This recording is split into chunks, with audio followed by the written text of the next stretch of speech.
Welcome to my YouTube channel Meenakshi Rajput, जिसमें मैं आपको हिंदी ग्रामर पढ़ा रही हूँ। और आज का जो हमारा टॉपिक है वो है समास के बारे में। तो चलो पढ़ते हैं आज समास क्या होता है।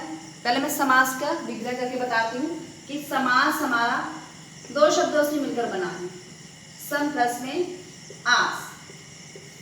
सम का मतलब होता है संक्षिप्त। संक्षिप्त मीन्स छोटा, और आस का मतलब होता है कथन, यानी कि छोटा कथन। मैं इसलिए आपको विग्रह करके या इसलिए मैं आपको इनका अर्थ समझाती हूँ ताकि इससे आधी परिभाषा है जो हमारी वो क्लियर हो जाती है, रटने की जरूरत नहीं पड़ती हमें। सम मीन्स होता है संक्षिप्त, आस मीन्स होता है कथन।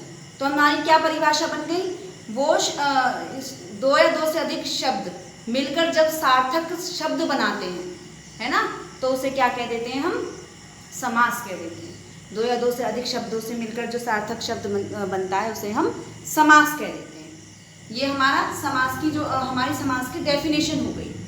आगे हम समास के बारे में पढ़ते हैं कि समास में और मेन चीज क्या है। समास की मेन चीज है पूर्व पद, जो इनके एंड तक चलेंगे, पूर्व पद और उत्तर पद, क्योंकि इन्हीं के आधार पर हम समास की पहचान करते हैं। और इन दोनों को जब हम मिला देंगे तो हमारा क्या बन के आएगा, समस्त पद। समस्त पद, ठीक है। पूर्व पद और उत्तर पद, जैसे हमारा क्या था, संधि में होता था ना, पहला पद में बताती थी, दूसरा पद मिलकर जब कुछ नया निर्माण करते हैं या कुछ नया शब्द बनाते हैं, ऐसे ही इनके साथ में, लेकिन इसमें पद चलता है। क्यों? क्योंकि संधि में तो जो होता है, संधि में योग होता है या मेल होता है, वो होता है स्वर और व्यंजन का, और समास में शब्दों का होता है। शब्दों का होता है, उससे एक सार्थक शब्द निकल के आता है। फॉर एग्जाम्पल, और समास का यूज क्यों किया जाता है, हमारी जो एक वाक्य होता है ना, कोई एक वाक्य होता है जिसमें 3-4 शब्द होते हैं, शब्दों का समूह होता है, उसको संक्षिप्त करने के लिए। फॉर एग्जाम्पल, राजा का पुत्र, देखो 3 हमारे क्या हो गए, शब्द हो गए। अब हम इसको छोटे में लिख देंगे तो राजपुत्र भी तो लिख सकते हैं, राजपुत्र। अब राजा का पुत्र और राजपुत्र में कोई डिफरेंट तो है नहीं, क्या है, उसने हमारा समय बचाया, लाइन बचाई, पेंसिल बचाई, है ना तो क्या हो गया, राजपुत्र। तो समास किसके काम आता है, हमारे वाक्यों को संक्षिप्त रूप देने में, उसको हम समास कहते हैं। संक्षिप्त बनाना यानी संक्षिप्त करना, मेन चीज यही है समास का, संक्षिप्त करना, छोटा करना, बस और कुछ नहीं है इसमें, मेन चीज यही है। और इसके भाग होते हैं। आज सिर्फ मैं आपको इसके काइंड्स करवाऊंगी और कल मैं इसके काइंड्स की लैंग्वेज या उसके नियम सिखाऊंगी, ठीक है। बहुत ही आसान तरीके से लर्न करवाऊंगी मैं आपको। देखिए, पहला हमारा है अव्ययी। अव्ययी भाव समास, ये तो आपको याद करना ही पड़ेगा, इसके लिए मेरे पास फिलहाल कोई ट्रिक नहीं है। दूसरा है तत्पुरुष। तत्पुरुष समास। अब यहां से हमारी ट्रिक शुरू होती है। वैसे हम अपने दिमाग में कैसे भी याद कर सकते हैं, अपने अपने अलग अलग थॉट होते हैं, अलग अलग दिमाग होता है, अलग अलग विचार होते हैं सबके, तो वो कैसे भी याद कर सकते हैं। ये मेरा अपना है खुद का। तत्पुरुष यानी कि पुरुष किस लिए आता है पृथ्वी पर, गीता पढ़ी है कभी, कर्म करने के लिए। तो क्या आ गया, कर्मधारय, कर्म धारण करने के लिए। पढ़ता तो खैर गीता कोई नहीं, लेकिन सुनते तो हैं थोड़ी बहुत महाभारत। उसके बाद जब वो कर्म करता है तो कर्म कितने प्रकार के करता है, एक अच्छे करता है, एक बुरे करता है, तो 2 प्रकार के करता है ना।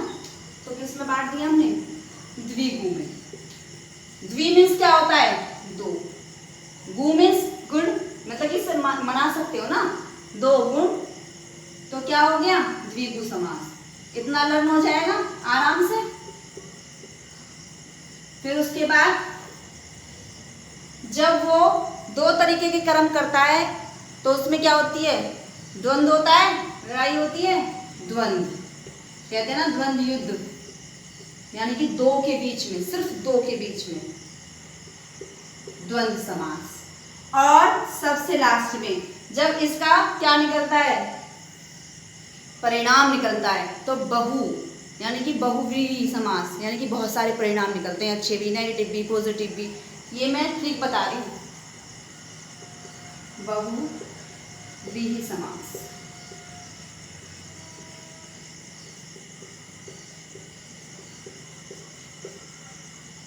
ठीक है, बहुव्रीहि समास। तो ये हमारे कितने हो गए टॉपिक, बहुव्रीहि समास आ गया यहाँ तक समझ में आपको, बहुव्रीहि समास तक। और आगे इसके ये मैंने आगे कल जो आपको वीडियो में मैं इनके तरीके बताऊंगी, इनकी पहचान कैसे होती है। बहुत ही आसान है, बहुत ही इंटरेस्टिंग है, हंस हंस के पढ़ने से थोड़ा माइंड भी फ्रेश रहता है, किसी चीज़ का बर्डन भी नहीं पड़ता है, और पढ़ाई को कभी वजन नहीं मानना बिल्कुल भी। अगर तुम बर्डन मान के पढ़ोगे ना तो सक्सेस नहीं हो पाओगे। जैसे मूवी देखते हो ना खुश होके, ऐसे वीडियो भी देखा करो खुश होके कि हाँ हम कुछ पढ़ रहे हैं, कुछ नया सीख रहे हैं, है ना। अब मैं दोबारा एक ट्रिक बता देती हूँ, अव्यय भी तो आपको लर्न करना ही पड़ेगा। उसके बाद पुरुष, पुरुष किस लिए आता है, पृथ्वी पर कर्म करने के लिए। कर्म करता है दो प्रकार के, तो द्विगु। उसके बाद उन दोनों प्रकार के कर्मों में लड़ाई होती है, तो क्या हो गया, द्वंद्व। उसके बाद क्या होता है, परिणाम निकलता है, बहुत सारे परिणाम। तो बहु मीन्स बहुत होता है ना, तो बहु मीन्स अनेक होता है ना, तो बहुव्रीहि समास। ये तुम्हारा याद करने का तरीका था जो मैंने आपको बताया है। आपके दिमाग में कुछ और ट्रिक चल रही हो तो वेल, बहुत ही अच्छा। तो आज का हमारा टॉपिक इतना ही था, और उम्मीद करती हूँ कि आपको ये काइंड्स इसके अच्छी तरीके से याद हो गए होंगे। Thank you and have a nice day.